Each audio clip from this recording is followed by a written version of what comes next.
9 तारखेला राज्यातील सर्व ग्रामपंचायतींचं काम बंद आंदोलन, अखिल भारतीय सरपंच परिषदेचा निर्णय, मस्साजोगचे सरपंच संतोष देशमुखांच्या हत्येचा निषेध केला जाणार।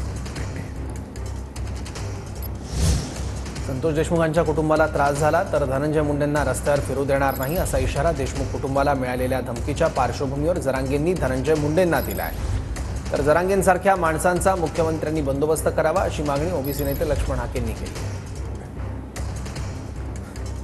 मी आतापर्यंत नाव घेऊन कधी बोललो नाही, कारण माझा स्वभाव आहे, मला काहीतरी कुणकुण लागल्याशिवाय मी कोणाच्या वाटा जात नाही।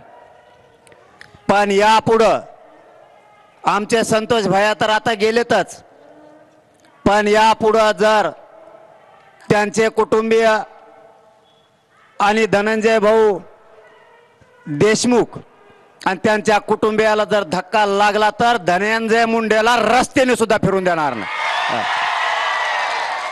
आमचा एक भाऊ गेला, तो आता आम्ही सहन केला। या मुंड्याचं आणि फिंड्याचं आम्ही तोंडावर नाव सुद्धा घेतलं नाही, फरावलं तिचं। पण जर देशमुख कुटुंबियांना जर यापुढे त्रास झाला तर एकाला सुद्धा रस्त्याने फिरू देणार नाही। परळी असो कोणा बीड जिल्हा असो, इथल्या आपल्या समाजाला जर त्रास झाला तर परभणी आणि पलीकडून धाराशिव यांना घरात घुसघुस आणायचं।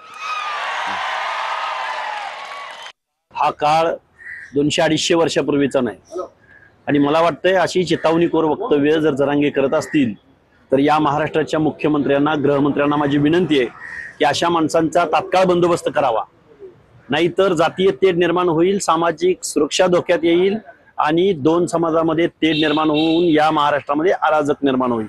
आणि जरांगे घुसायची भाषा आम्हाला सांगायची नाही। तुमच्यात जर दम असेल ना, कधी कुठं केव्हा ते सांगा।